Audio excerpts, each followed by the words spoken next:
Tyson Adams, welcome to the Naked Connection. I'm so excited to have you here today. Thank you, Kirsten. I'm excited to be here. Yeah. And I want to kick things right off. I know you have done a lot of work and are very well knowledgeable in this space of pornography. And I'm curious if you could share from your perspective, what is kind of the lay of the land of porn today, right now? hmm So I like to take it big picture. So recently, somebody asked me a similar question, and it got me thinking, do we have a collective porn problem, especially as it relates to the masses?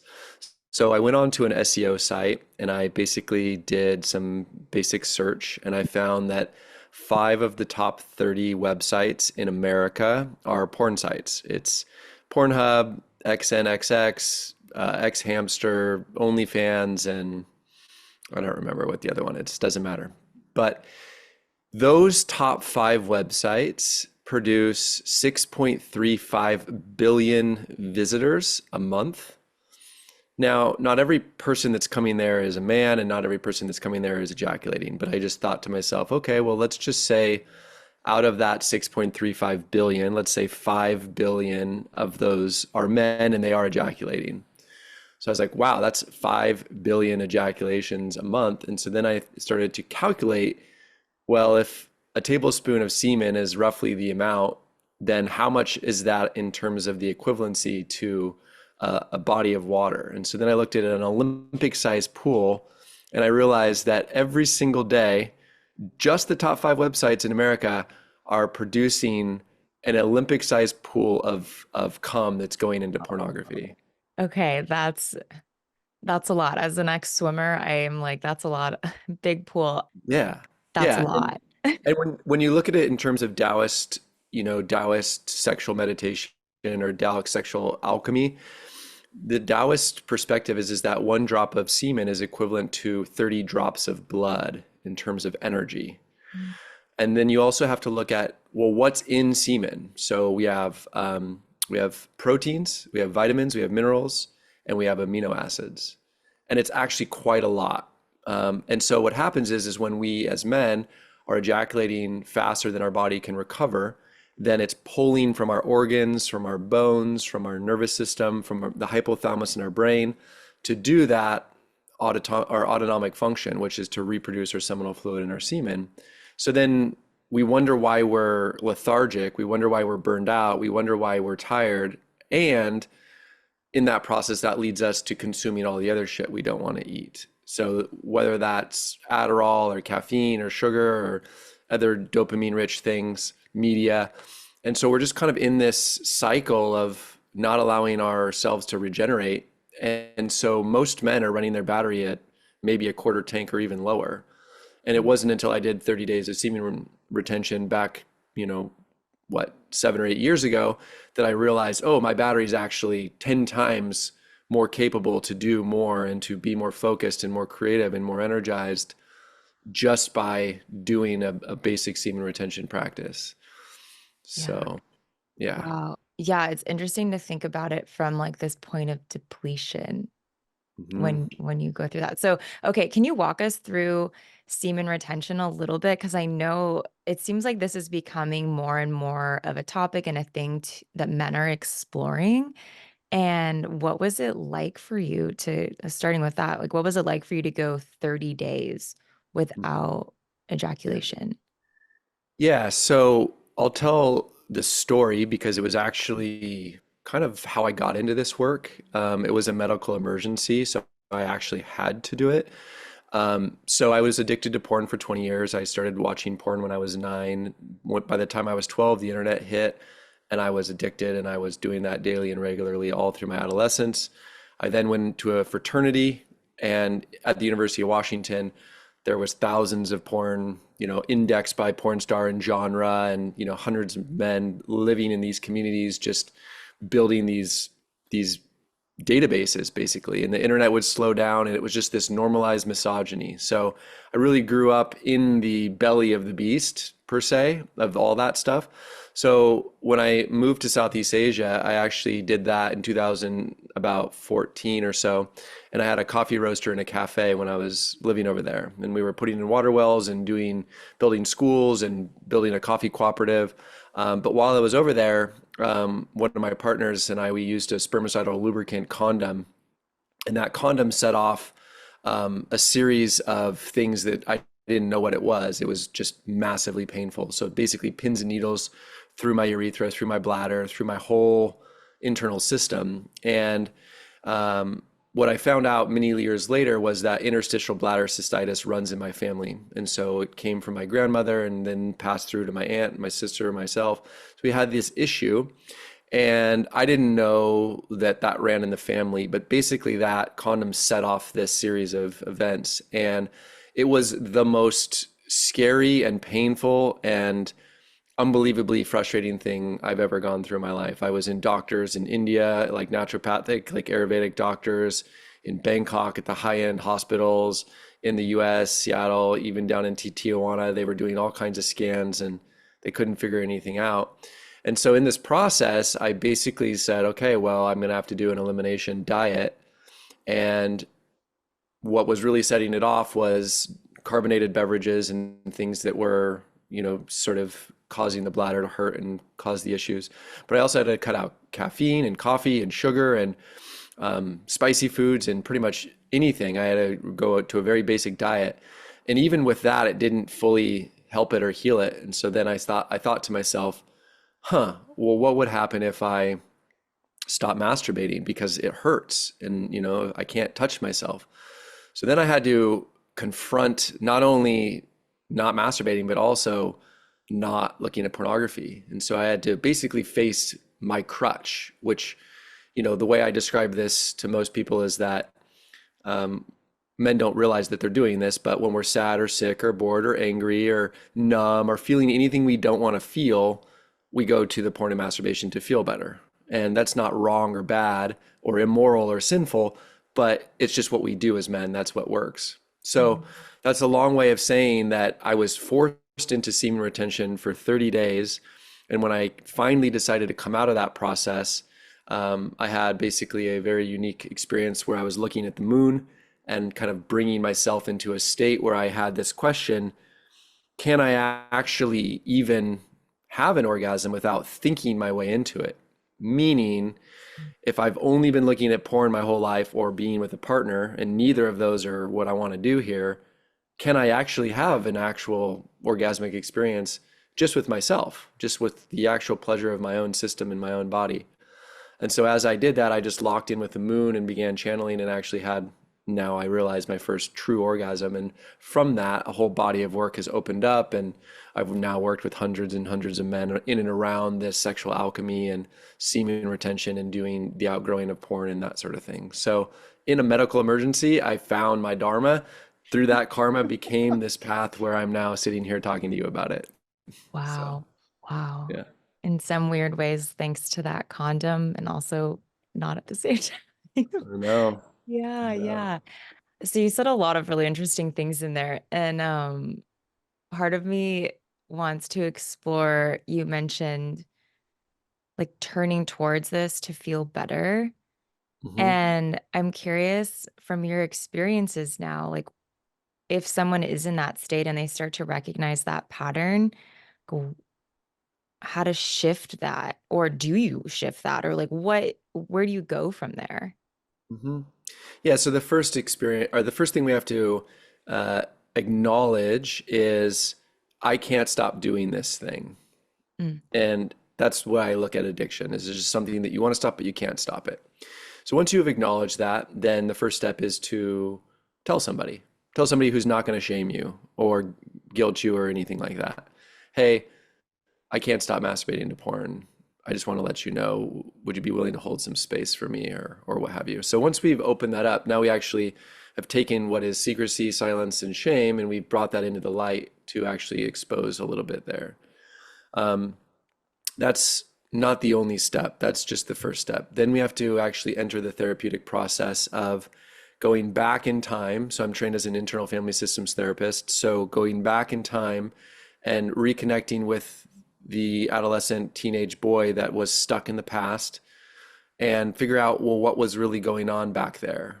And so what I mean by that is, were you an oily, pimply kid that couldn't attract a girlfriend, or did she break up with you, or did you move towns, or did your parents get divorced, or did you get bullied, or did you just get left alone and just get stuck in technology? What were the adolescent upheavals that happened back then? And then what happened once we found the pornography or the masturbation?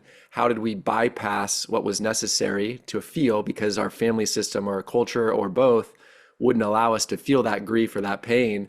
And then how do we immediately go into using the porn and masturbation to feel better? So then what we have to do is we have to go back in time. We have to rescue that young guy, that young boy in us, and bring him out of the past and into the present so that he's no longer stuck back there. So then when we are an adult and we get triggered in similar ways or just triggered at all, we don't go back to soothing ourselves in the same way that we did when we were very young. And then the next piece to this, and then I'll pause, is to acknowledge and to recognize that it's not your fault. Like if you're a man out there and you're listening, it's not your fault. Or if you're a woman out there and you're dating a man who is addicted to pornography or has some objectification issues or sexual dysfunction, it's not his fault, because this is a cultural issue. We are, with all the men, the hundreds of men that I've coached, 98% of them had zero eldership in transforming in from boyhood into manhood. As we were moving into those sort of practices, we were basically just left to our devices and to our magazines, and that was what raised us. And so we have to understand that this is a cultural issue. This isn't an individual issue. And when you look at Taoist cultures and you look at young boys in certain parts of the world, as they're coming of age, they're taught how to do sex transmutation and put their raw sexual energy into focus, drive, and flow and martial arts and all kinds of things. And we're supposed to repress it because for thousands of years, masturbation and sex has been sinful. So therefore, we must basically force that down. So that's really the path. And then I want to circle back actually to semen retention, because you asked that question. And I want to say that semen retention is not about never masturbating again. That's not at all what it's about. It's just about elongating the space between when you choose to masturbate and then when you do choose to masturbate, moving out of masturbation to feel better into masturbation to better feel. And so what that looks like is moving from mindless masturbation, which is reactive, into mindful masturbation, which is intentional. So you're moving out of thinking your way to your orgasm, and moving into feeling your way into it. Yeah. Mm, yeah. Yeah, I like that. And um yeah, I actually you mentioned something in there about like having guidance from other men. And I was actually just the other day watching something by this man, Professor Scott Galloway, and he was talking about how in present society, like boys don't have these mentors anymore, and like what that ends up like how that affects them growing up. So I appreciate you touching on that, and how that impacts everybody in sexuality as well, throughout the process. Yeah. And so in regards to this semen retention, and like there's like this whole like no fap thing that's out there. And so like, what are your thoughts on that? I know you just kind of like mentioned a little bit about not ever, like, it's not this like pathway to never masturbate again. So, Yeah. what do you say when people are like, what are your thoughts on no fap, I guess? Yeah. I mean, I think that my answer is in the name, no fap. So fap means the sound of masturbation. So don't masturbate, Mhm. no fap.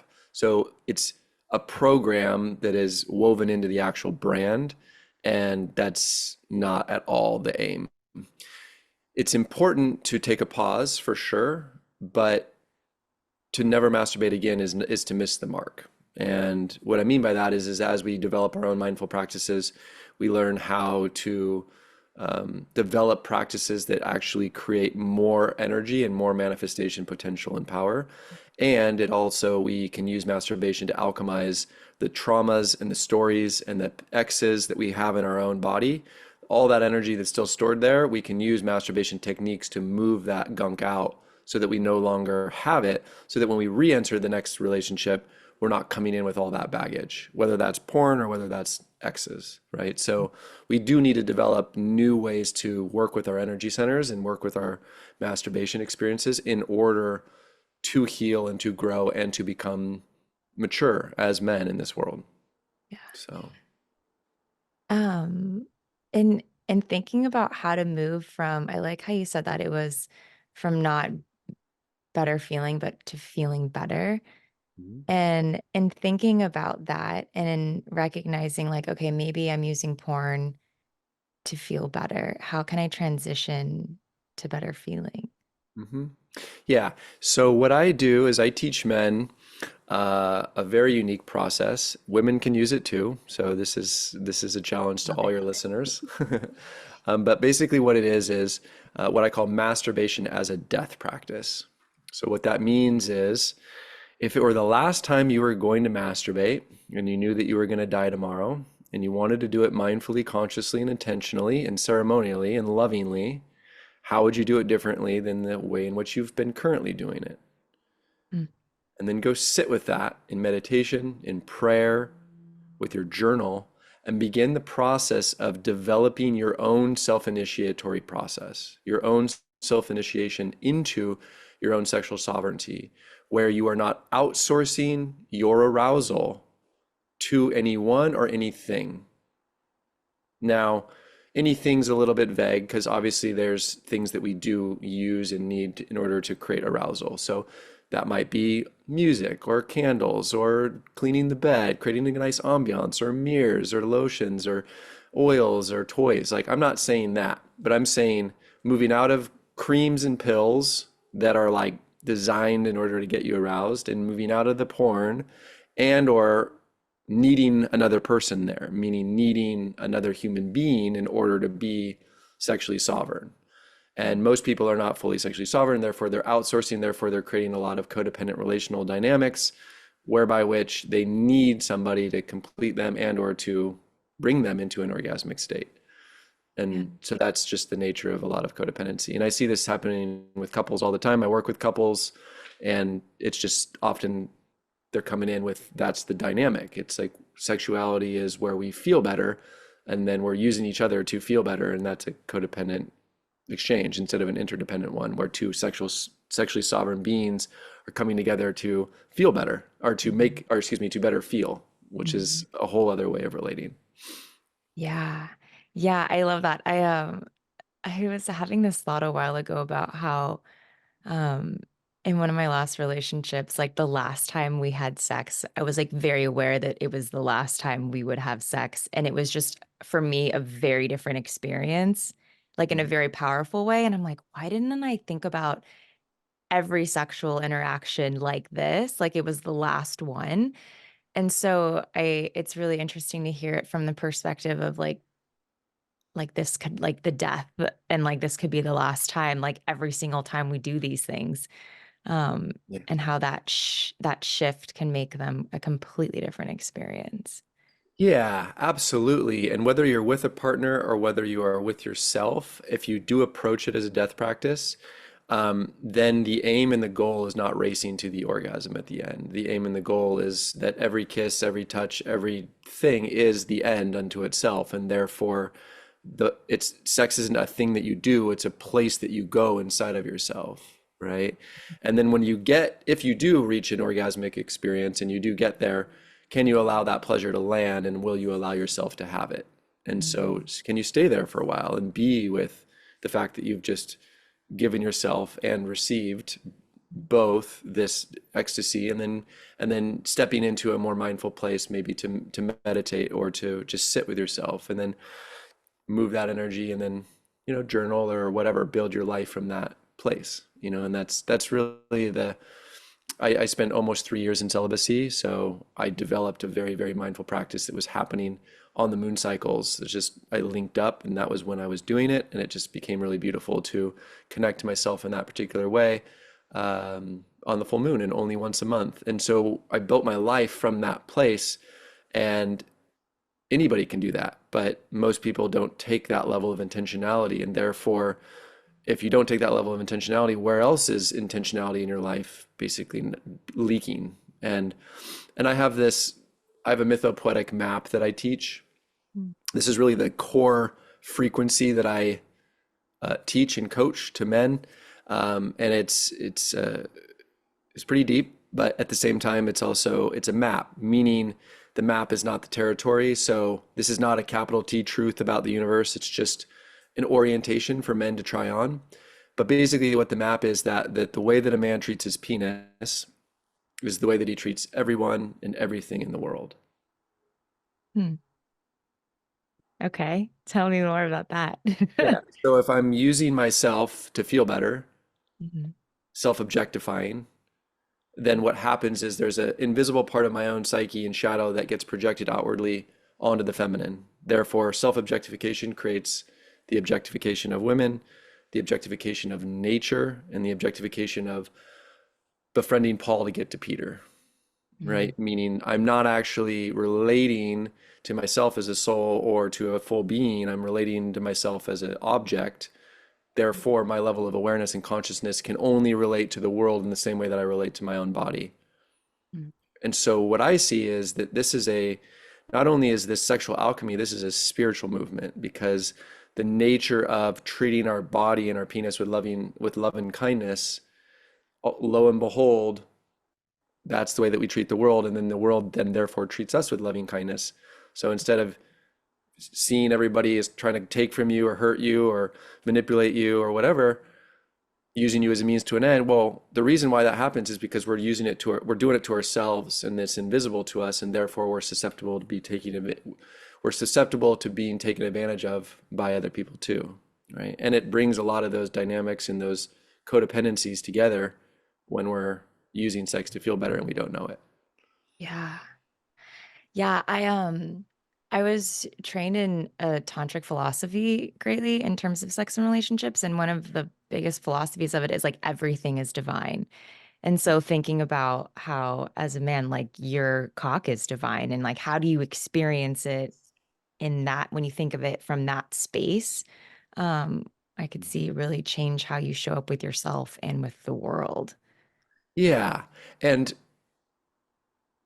I have one aspect to this that I want to share that I think will help people land it. Because when I do a lot of men's work and there's like 20 men, I'll say this piece, and usually two or three men will be like, oh my God, say more about that. Some of the guys, it doesn't land for them, but there's usually a couple that are like, what the fuck? Yeah. Right.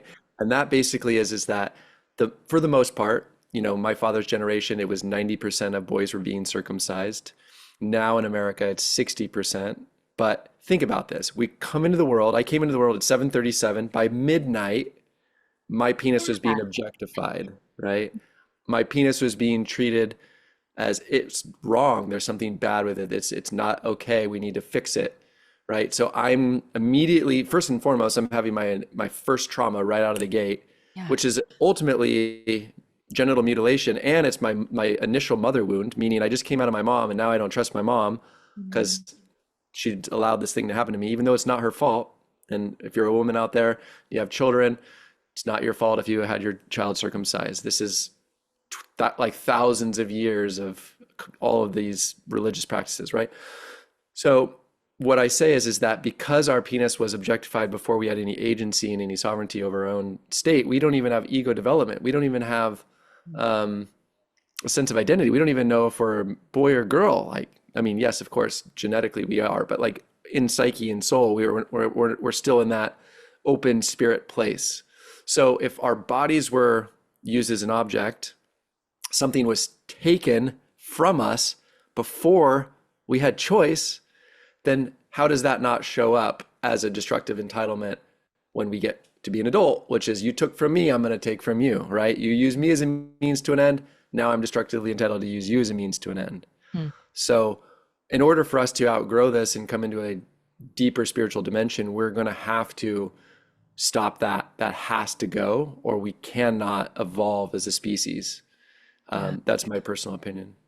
Yeah, I love that you share this. I actually had thought about this maybe it's a few years ago. I had a relative who was having a boy and just randomly was like asking me, should I circumcise my son when he's born? And we got into this whole dialogue about why do we even do this? And it really made me think and recognize, like, holy shit, almost every single guy out there, you said 90%, right? Or it was 90% at one point, are Yeah. having a trauma to the sexual organs right when they're born. And I think, there's like uproar about, certain places around the world where they have genital mutilation to women's clitorises. And I'm thinking to myself, this is happening at the hospital down the street every Mhm. minute of the day to men. And yeah, Yeah. it's an interesting take on what that kind of means in the future growing up as a man.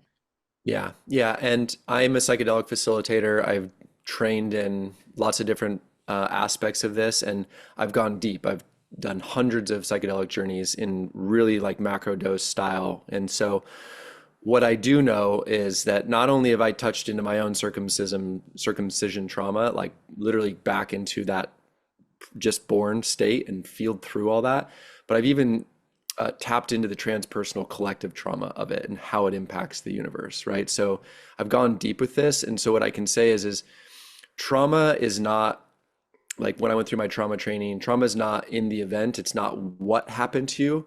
It's the energy that's stored in your body when something happens too much, too fast, or too soon, or not enough. That's the neglect piece. Not enough over a long period of time.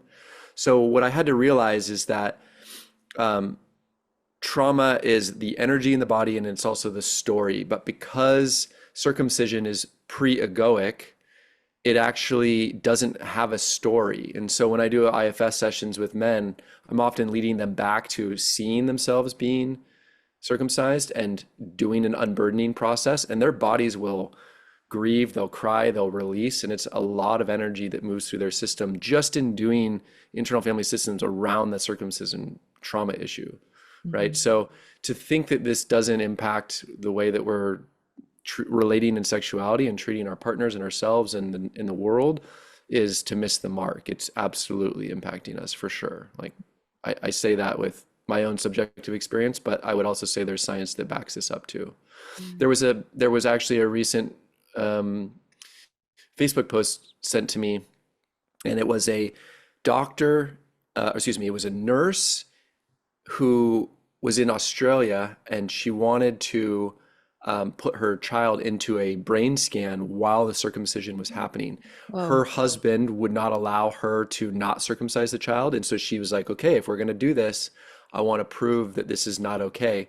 And so they looked at the child's brain in the MRI, and then they did the snip, and the infant's brain never returned back to baseline after the circumcision. Wow. Yeah. I would be really curious to know like what part of the brain was impacted permanently. Like what portion of the brain? Yeah, that's I'll send it wild. to you. I'll send it Okay, to yeah. you. Yeah, I don't remember, but it's a thing. It's a Yeah. thing, right? And yeah, and then it's just the neglect piece, right? It's first of all, you're strapped down. Like I've watched circumcisions, but you're strapped down, you're not able to move, and then you're left there until you stop crying, right? So it's not only the thing, but then you also have your first real cry, and then Oh my you don't even gosh. get any This is soothing. horrible. I It don't think is, right? And then we wonder like why we're all fucked up, and women are like, "Oh, where's all the good men in the world?" And I'm like, "Well, get hold the on, good hold the stuff. phone. Like we're working our shit out." Yeah. Yeah. Wow. And um it's so interesting of like why we do this. I know it used to be like cleanliness purposes or like traditional purposes, but now it seems like most people, when I've talked to, when my relative was kind of going through the process of deciding, it was like the main reason was like, I don't want my son to go into the locker room and like look different. Like that's the only thing that we could really come to the conclusion of like the pro of it? So yeah. Yeah, there's a couple clients that I have that they were curious about getting it because they were in their 20s. And Mm, when you're 20 plus and you go into the hospital, it's considered a cosmetic surgery. It's not considered necessary yeah. whatsoever. So think about that for a second. Like that's the nature of that, those religious practices, which are really dark, actually. I don't want to go into it too much, but I'm just saying the nature of those circumcisions and the roots of them, if you go down into the Kabbalah and you actually study it, you're like, whoa, there's some dark shit down there. So just being aware of that. Yeah. Yeah. Yeah. And yeah, I would love to go back for a moment to when you had, I'm like taking a hard left. To go back to when you had that experience with like your first full body orgasm and what that was like for you. And because I can imagine that someone's like, well, I enjoy sex. It feels great. It's wonderful. Why should I make it harder? Like, what is really the benefit to transitioning? How would you describe that Hmm. experience for yourself? Yeah, I mean, I would just say, without going into maybe my own sacred aspect of it, but I'll say there's a dissolution of oneself into the all, and you are no longer separate from the universe. So, in other words, you're reconnecting. I call it eco-eroticism, but you're actually reconnecting your vibrational frequency, not just as a human being having, this experience, but you're reconnecting back into the oneness of non-duality, which is that we all come from the same source, from the same thing, and everything is one. And you can experience that through orgasmic states, either single or with a partner. But if you're still stuck in only having body orgasms or clitoral orgasms or just, normal masturbation orgasms, you're not even touching the power and the velocity and the intimacy and the vulnerability and the depth of what is truly, truly possible as a human being. Mhm. So there's nothing that comes close. There's literally it is magic, you know. Yes, I love that. Um, and in thinking of, the topic of porn still, I'm really curious. I know there's been so much about like the future of AI and VR and like all of these different things that are coming online and like that could come in the future.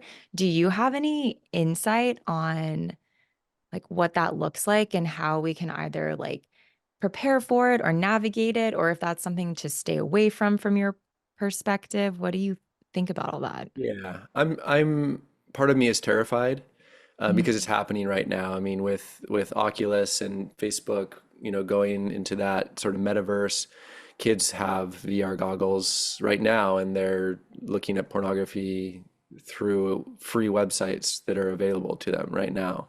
If their VR goggles are connected to the internet, they're watching porn.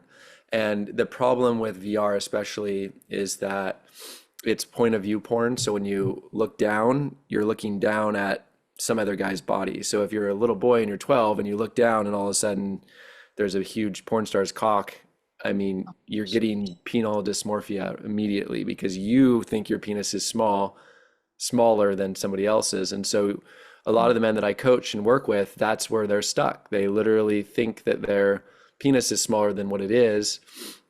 The average penis is 5.5 or 5 3/4 or whatever it is, but most porn stars are 7 or 8 inch penises, and therefore they're stuck because when they were little and they watched porn when they were 10 or 11, their penis was even smaller than that. And so they're stuck in the past thinking that they have a small one. So then they don't even bid for connection with a real human being because of the way that the porn programs them to this is all unconscious, this is all just my awareness. And then in addition to that, most of this virtual reality porn, it's not just you with connecting with one other person. It's 3 or 4 or 5 women or whatever, and they're just coming and worshiping you. And that's literally, it breeds narcissism. It's Mhm.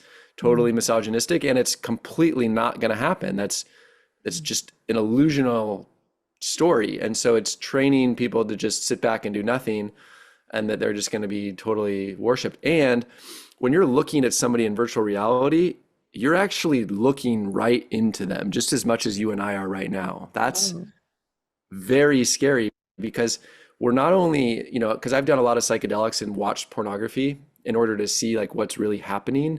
like But when when you're, you're on psychedelics? oh yeah, yeah, Oh my God. yeah. Whoa. Now, not to masturbate, but to understand what is the programming that's happening here. And what you, if you watch pornography on mushrooms or LSD or um, MDMA or other types of things, what you can start to understand is that you're not only watching it and hot wiring yourself to be aroused by that thing, but you're also absorbing the stories and the energies of those porn stars into your own system. So Mm, if that porn star's had a shitty journey in the journey of their life or had gone through things and it's not a consensual experience or whatever, you're taking that into your body and you're ingesting that energy and that light into your system and you're holding it in your body. And then we wonder why we don't feel safe or why we feel anxious. It's because we're hot wiring our nervous system to hold the energetics of that. So when I would do these things, I would watch it and then I would go sit down and lay down, putting my eye mask on, and I could see all that fractaled energy and all this, the imagery in my head. And then I had to like learn how to purge that shit out and shake and scream and move all the like the congestion of the porn for decades out of my system so that I could be energetically free. Right. So that's the importance of understanding what's happening behind the scenes of what you perceive is, and this also is social media. I mean, it's everything that we consume. It's not just the porn, but these are this is like a level of consciousness that most people are not tracking as they are consuming and bringing shit into their systems. And then the piece about AI is scary because now they have AI bots and things where they pretend to be a real human being. So not only do they create models that are AI, there's like not even a real person. So you're connecting to this a fake person, but then they also have chat where you can literally chat with an AI person. And in that chat, they're it's basically feeding back like seducing you. So you're basically you're submitting to be a conduit through which that technology is mm, seducing you into commercializing your orgasm. Because what does porn do? Porn is a business. They're commercializing our life force. What do I mean by that? That means that they're feeding us ads and they're feeding us subscriptions. And only like 10% of people pay for porn, so they don't give a shit. So they don't care how old you are or what your level of development is or what you need to do today or what your goals and dreams are. All they care about is commercializing your life force, because if you're there on the site, then they can feed you an ad and then they're taking from you. yeah. So AI, VR, these big, huge porn companies, they just see you as a means to an end. And so part of the journey as a man or a woman, if you're out there and you're watching porn, is to be like, fuck you, to throw your fingers up and to be like, what the hell, and I say that because to take back our own agency, we have to be a bit angry about that. Like they don't see us at a soul level, and therefore they're training us to not see ourselves. And we need to be upset about that. Now, am I anti-porn? No. I mean, is there certain porn out there that is helpful for people? Yeah. I mean, let's say a woman who maybe has body image issues, and all of a sudden she watches porn and she sees somebody who looks like her, and that person is the the center of desire, right? She's feeling desired, and then they think, oh wow, I could be desired. Imagine that, right? So there are aspects of pornography that can be helpful and educational and purposeful, but for the most part, the majority of it, it's just garbage. It's just dog shit. So it's just yuck. Yeah. Yeah, I was literally gonna ask you what you're if you're, like, anti-porn or not, so I appreciate you sharing that piece of it. Yeah. Um, I'll say yeah. one thing to that. If you're out there and you're in a relationship and you have a sacred container and you have trust and you have safety and like the thing is fucking solid and you like porn, stop consuming it and roll your own, create your own experience. Because when you Mhm. look back at it, you can actually learn to be a better lover. You can learn to see how you're showing up. You can learn to see where you're breathing or not breathing or rushing or not rushing and things of that nature. Yeah. So that's a good way to explore yourself in a new way, and it can be arousing. So it's something that I've given as homework to certain clients to help them transition out of a pornographic mindset into a like humanize yourselves. Yeah. Yeah, that I Yeah. love that you shared that, reeling your own. And And never upload it to the internet, obviously. yeah, yeah, yeah. Yeah. Um, yeah, and well, and I would imagine in that instance as well, it's like you're viewing sex from the lens of you, unlike as you described the VR or what have you, where you're like as those a 10-year-old boy watching a fully grown m- large man, you're gonna not have that struggle if you're viewing something that's actually you. Hmm. Yeah. Um, wow. Yeah. And you get to Yeah. see how you're showing up and what you look like, and it's Yeah. motivation to get in shape and to all of the things that help you to, become the best version of yourself. Yeah. Yeah, as I used to be an athlete and we would watch tapes of ourselves all of the time and it was one of the for me it was one of the I'm really visual and it was one of the best ways I learned how to improve. Hmm. Um Hmm. so I feel like we can apply the basic principles of all of life to sex and for some reason we societally do not do that. So Hmm. it's Yeah. another interesting example of that. Well, I feel like time has flown by and I have so many more questions for you and places I would love to explore, but I really appreciate you sharing especially the insight around just like the value of a man's penis and the relationship to have with your own cock and the energy of that and what's available to you when you do explore that. Hmm. And I would love to hear if you have anything that you're like, everyone must hear this. They need to know. Or if you have anywhere where people can find you, work with you, all of the things. Yeah. So I just made a post today and I'll speak to it because it's top of mind for me. I basically created this question and posted on Instagram and Facebook, and I said, why is sexual shadow the last thing that men address? Like, why is it that way? And basically, what I point out is that in the post is that I look at the human being as essentially two different primary parts. We have what I consider as an amoral animal, which is like that, just sort of, the limbic brain and just that procreative part of us that just wants to procreate and wants to get its needs met and so on and so forth. And then we also have what I consider the moral human spirit or the soul, right? Which is that the journey of outgrowing sexual shadow is moving from the amoral animal into the moral human spirit. So right now, collectively speaking, individually and collectively speaking, and I first identified this in myself, we are at patho-adolescent, like arrested development, meaning that at an egoic level, we are still more animal than we are human. Mm, And as we're transitioning into becoming human beings and being truly a soul on mission, on purpose, what we have to accept and understand is that to address these amoral animal aspects, which don't give a shit if I'm in a relationship, they don't give a shit if it's against my religion, they don't care if I'm in a monogamous relationship, they don't give a shit. So they're going to act out and do all of these things that are out of integrity, whether that's cheating, porn, prostitution, whatever, right? So what we have to understand and what we have to do is we have to accept that that's within us, because if we don't accept that that's within us, then we either are dangerous to others or ourselves. Some people take their sexual shadow and they hurt others. Some people hurt themselves, depending upon the masturbation, right? So we have to understand that the reason why it's so difficult, the reason why it's so scary is because we're confronting the parts of us that actually can do true harm in the world. mm, And that's lineage shit that we feel. It's all from an epigenetic perspective. Those are things that are coming through the cycles of life. And so here we are, we're feeling it, and we don't want to address it, and therefore it's acting out in all of these ways. Whether that's it could be anything. It could be eroticized wounding. It could be kink. It could be open relating. It could be partying, prostitution, whatever, right? So what we have to do is we have to actually turn to that, and we actually have to love that part of ourselves. And in order to love it, we have to actually go into it.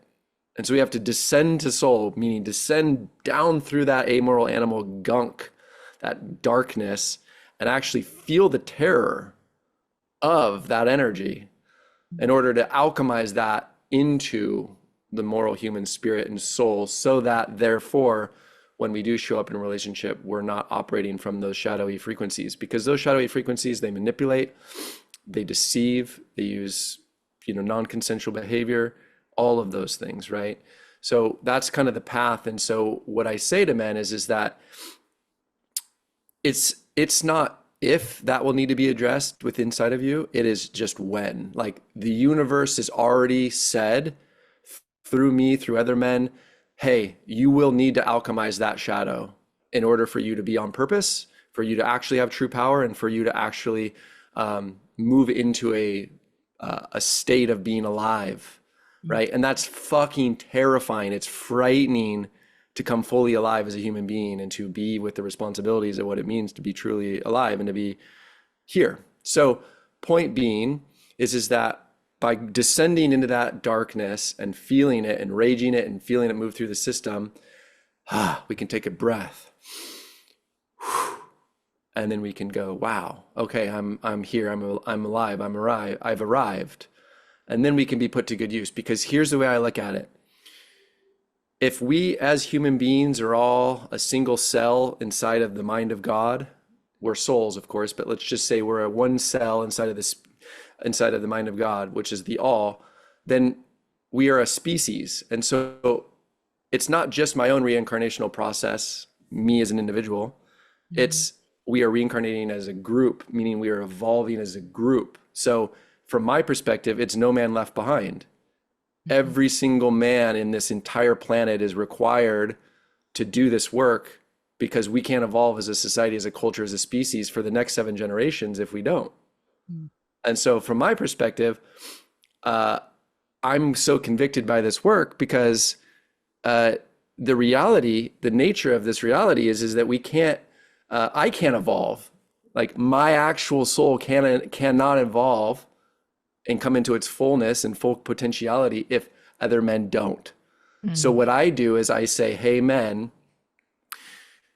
my orientation to your amoral animals is that I love it. I love that part of you. And I challenge that part of you to mature and to grow and to alchemize. So come into my containers and I will show you what an unshaming witness looks and feels like energetically, so that you don't have to be in secrecy, silence, and shame and that darkness anymore. Because I know what it feels like. I've been there. I had to go through those demons myself.